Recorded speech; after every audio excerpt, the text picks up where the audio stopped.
شريك له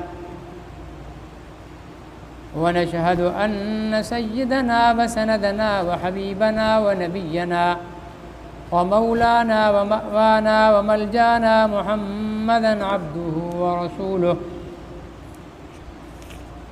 أرسله بالحق بشيرا ونذيرا وداعيا إلى الله بإذنه وسراجا منيرا صلى الله عليه وعلى آله وصحبه وبارك وسلم تسليما كثيرا كثيرا أما بعد فأعوذ بالله من الشيطان الرجيم بسم الله الرحمن الرحيم وقاتلوهم حتى لا تكون فتنة ويكون الدين لله فإن انتهوا فلا عدوان إلا على الظالمين الشهر الحرام بالشهر الحرام والحرمات قصاص فمن اعتدى عليكم فاعتدوا عليه بمثل ما اعتدى عليكم واتقوا الله واعلموا أن الله مع المتقين وأنفقوا في سبيل الله ولا تلقوا بأيديكم إلى التهلكة وأحسنوا إن الله يحب المحسنين صدق الله العظيم۔ اور ان کے ساتھ لڑو اس حد تک کہ فتنہ باقی نہ رہے اور دین خالص ہو جائے اللہ کے لیے۔ پھر اگر وہ لوگ کفر سے باز آ جائیں تو سختی کسی پر نہیں ہوا کرتی بجز اس کے کہ بے انصافی کرنے والوں کے۔ حرمت والا مہینہ ہے بعوض حرمت والے مہینے کے، اور یہ حرمتیں تو عوض معاوضہ کی چیزیں ہیں، سو جو کوئی تم پر زیادتی کرے تم بھی اس پر زیادتی کرو جیسی اس نے تم پر زیادتی کی ہے، اور اللہ سے ڈرتے رہو۔ یقین کر لو کہ اللہ تعالیٰ ان ڈرنے والوں کے ساتھ ہوتے ہیں۔ اور تم لوگ جان کے ساتھ مال کے ساتھ خرچ کیا کرو اللہ کے راستے میں، اور اپنے آپ کو ہلاکت میں مت ڈالو، اور اچھی طرح کیا کرو، بے شک اللہ تعالیٰ اچھی طرح کام کرنے والوں کو پسند کرتے ہیں۔ یہ سورہ بقرہ کی آیت نمبر 193، 94 اور 95۔ اس میں حضور علیہ الصلاۃ والسلام کو حدیبیہ کے موقع پر حج پر جانے سے منع کیا گیا۔ راستے میں عمرہ کے لیے حضور علیہ السلام جا رہے تھے تو آپ صلی اللہ علیہ وسلم کا مشرکین مکہ نے راستہ روک لیا۔ پھر صلح حدیبیہ ہوئی، یہ طویل صلح حدیبیہ کا واقعہ انشاءاللہ اپنے موقع پر آئے گا۔ یہاں پر اللہ پھر حضور علیہ الصلاۃ والسلام کے لیے مسلمانوں کے ساتھ جو کفار نے ظلم کیا اس کا بدلہ لینے کا حکم فرمایا کہ وقاتلوہم حتی لا تکون، ان کافروں کے ساتھ یہاں تک قتال کرو، لڑائی کرو، جہاد کرو۔ لڑائی مطلب کافر سے لڑائی کا نام جہاد ہوتا ہے، یہاں تک کہ یہ فتنہ باقی نہ رہے، مطلب یہ سر اٹھانے کے قابل نہ رہے، اتنا ان کو کچل دو۔ اور کفر تبھی سر اٹھانے کے قابل نہیں رہتا جب تک امت مسلمہ جہاد پر قائم رہتی ہے۔ جب امت مسلمہ جہاد کے عمل کو چھوڑ دیتی ہے تو کفر سر اٹھاتا ہے اور مسلمانوں پر مظالم کرتا ہے۔ تو آج اگر مسلمان کفر کے نرغے میں ہے اور کفر ان پر مظالم ڈھا رہا ہے، چاہے وہ بھارت ہو، چاہے فلسطین ہو، اور چاہے دنیا کے کسی بھی خطے میں، آپ پوری دنیا کے خطوں کا جائزہ لے لیں، جہاں پر بھی ظلم ہو رہا ہے 99% بلکہ 99.99% وہاں آپ کو مظلوم مسلمان ملے گا اور ظالم کافر ملے گا، پھر چاہے یہودی کی شکل میں ہو، چاہے عیسائی کی شکل میں ہو، چاہے کمیونسٹ کی شکل میں ہو۔ چاہے منافق کی شکل میں ہو کہ ظاہر تو وہ مسلمان کہلاتا ہو اپنے آپ کو، لیکن اعلی کار ہو یہود و نصارہ کا، تو ظالم ہمیشہ آپ کو کفر ملے گا اور مظلوم ہمیشہ مسلمان آپ کو ملے گا۔ اس کا سبب مختصر سا ہے، لمبا نہیں ہے، جہاد کا چھوڑ دینا۔ آپ کی نماز سے کافر کو کوئی ڈر نہیں ہے، ٹھیک ہے نا، آپ کی نمازوں سے، آپ کے روزوں سے، آپ کے حج سے کفار کو کوئی ڈر نہیں ہے، پڑھے بیٹھے رہو مسجدوں میں، اسے کوئی خطرہ نہیں ہے۔ خطرہ کب ہے؟ جب آپ جہاد کی بات کرو گے،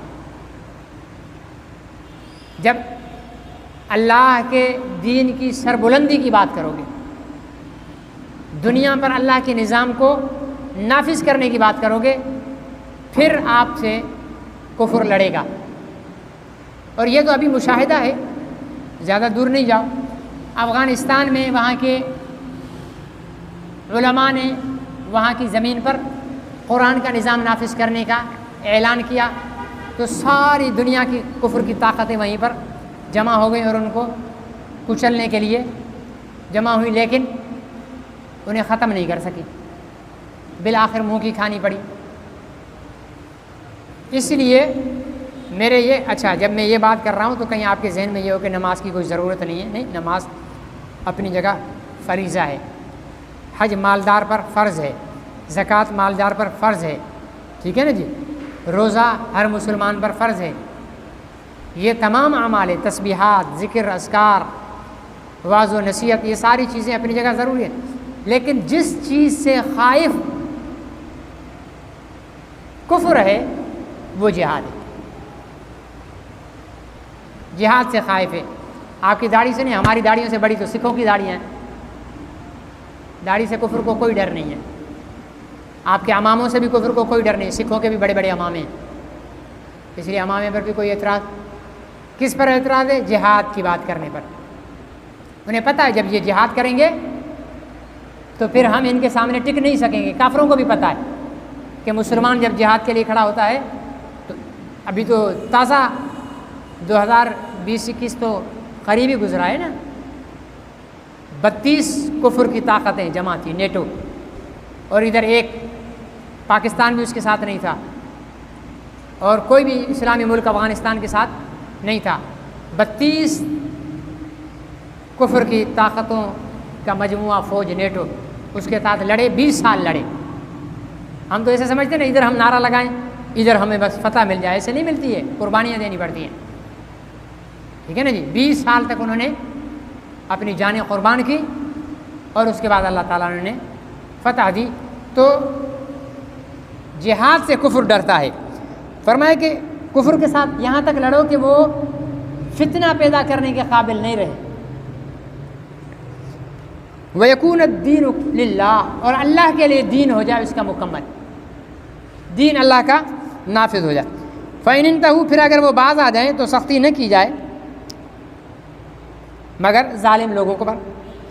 الشہر الحرام بشہر الحرام، اب یہاں پر حضور علیہ الصلوۃ والسلام جو عمرہ کے لیے گئے تھے تو شہر حرام تھے ذی القعدہ، تو اب دوبارہ جب جا رہے ہیں تو حضور علیہ الصلوۃ والسلام نے فرمایا جس طرح انہوں نے آپ کو روکا تھا، حالانکہ وہ ظلم کیا تھا، شہر حرمات رجب، ٹھیک ہے نا جی، اور ذی القعدہ، ذی الحج، یہ چند اشہر حرم ہیں، ان میں اسلام سے پہلے بھی کفار لڑائی نہیں کرتے تھے، اگر جنگیں ہوتی تھیں تو روک لیا کرتے تھے۔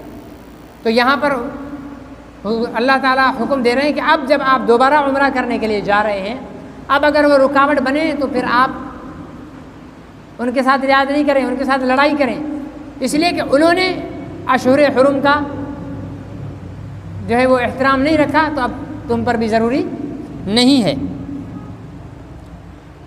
اور پھر کوئی تم پر زیادتی کرے تو تم بھی اس پر، اگر کافر تمہارے ساتھ لڑے تو تم بھی کافر کے ساتھ لڑو، اور جتنا وہ تمہارے ساتھ زیادتی کرے اتنی تم زیادتی کرو، اور اللہ تعالیٰ سے ڈرتے رہو، بے شک اللہ اپنے ڈرنے والے بندوں کے ساتھ ہوتا ہے۔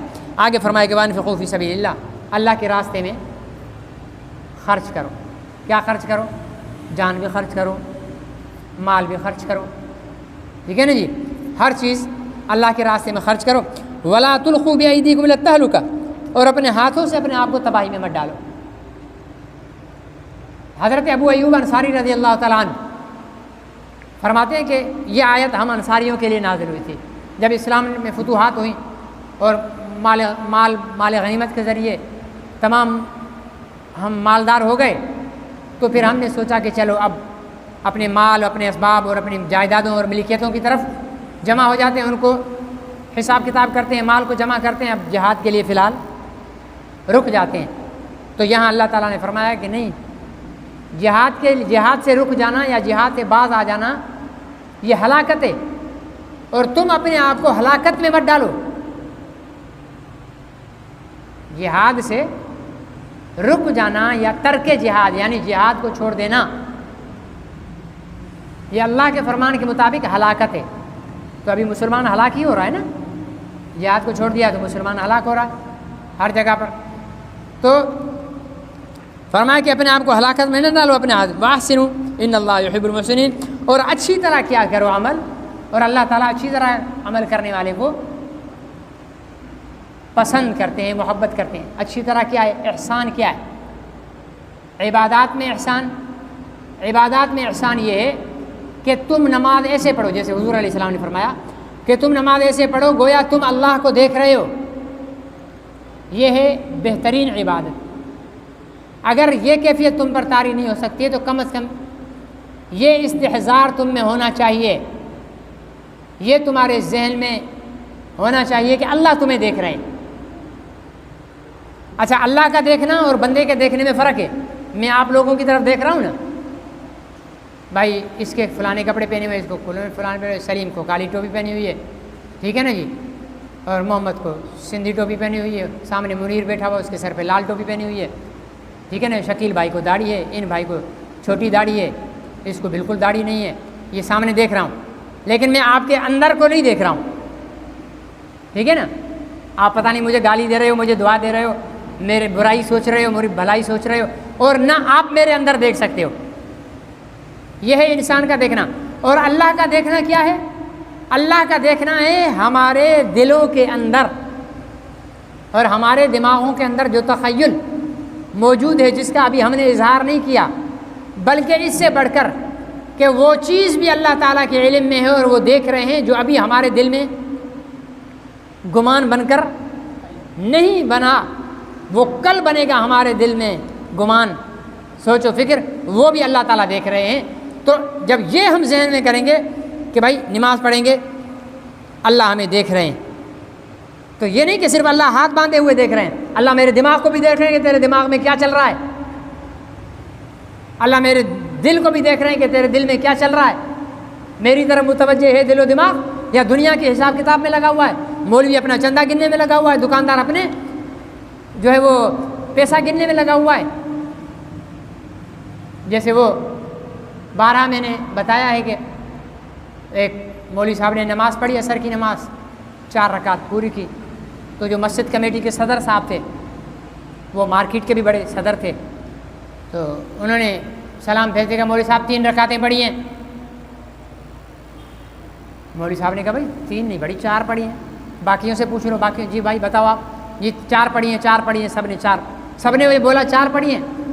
وہ صدر صاحب چپ ہو گئے، دعا کے بعد چلے گئے. سب صدر صاحب بیٹھے ہوئے تھے، مولوی صاحب نے اسے بلایا، ادھر تشریف لائیے حضرت، آپ نے کیسے کہا کہ میں نے 3 رکعتیں پڑھی ہیں؟ تو کہنے لگے کہ وہ دراصل میری 4 دکانیں ہیں مارکیٹ میں. عصر کی نماز میں ہمیشہ پہلی رکعت میں پہلی دکان کا حساب کرتا ہوں، دوسری رکعت میں دوسری کا، تیسری رکعت میں تیسری کا، اور چوتھی رکعت میں چوتھی دکان کا حساب کرتا ہوں. آج میں نے 3 دکانوں کا حساب کیا تھا، چوتھا رہ گیا، تو آپ نے سلام پھیر دیا، میں نے سمجھا شاید آپ نے 3 رکعتیں پڑھی ہیں.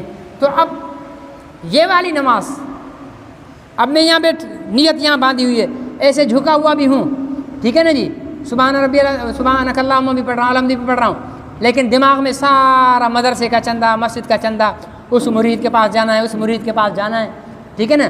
آپ کو تو نظر نہیں آ رہا نا یہ سب کچھ جو میرے دل و دماغ میں طوفان میں، لیکن اللہ کو نظر آ رہا ہے.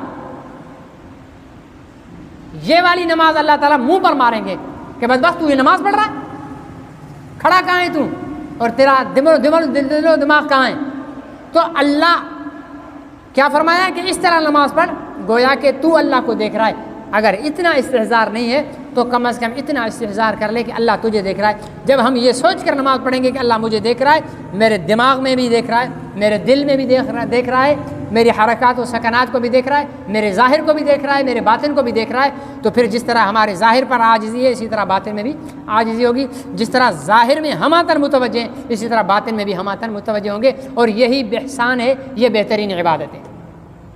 فرمائیں احسنوا ان اللہ یحب المحسنون، محسنین، تو احسان کرو۔ اللہ تعالیٰ احسان کرنے میں کیا احسان ہے؟ یہ عبادت کا احسان ہو گیا۔ اور معاملات کا احسان کیا ہے؟ معاملات کا احسان یہ ہے کہ تو اپنے مسلمان کے لیے بھی وہی چیز پسند کر جو تو اپنے لیے پسند کرتا ہے۔ یہ معاملات کا احسان ہے، ٹھیک ہے نا جی؟ جو تو اپنے لیے پسند کرتا ہے، تو اپنے لیے پسند نہیں کرتا کہ تیری غیبت ہو، تو کسی مسلمان کی غیبت نہ کر۔ تو اپنے لیے پسند نہیں کرتا کہ کوئی تجھ پر تہمت لگائے، تو اپنے کسی مسلمان بھائی پر تہمت نہ لگا۔ تو اپنے لیے حرام کھانا پسند نہیں کرتا، اپنے مسلمان کے لیے بھی پسند نہیں کر حرام کھانا۔ جو چیز تو اپنے لیے سمجھتا ہے کہ یہ مجھے ہونی چاہیے، وہی چیز اپنے مسلمان کے لیے۔ جو تو اپنے لیے ناپسند کرتا ہے وہ مسلمان دوسرے بھائی کے لیے بھی ناپسند کر۔ یہی معاملات کے اندر احسان ہے، اور یہ اعمال اور معاملات کے اندر جب احسان آ جائے گا تو بہت بڑا انقلاب آ جاتا ہے۔ اللہ مجھے اور آپ کو عمل کی توفیق نصیب فرمائے۔ الحمدللہ رب العالمین والعاقبۃ للمتقین والصلاۃ والسلام اللہم احسن عاقبتنا فی الامور کلها۔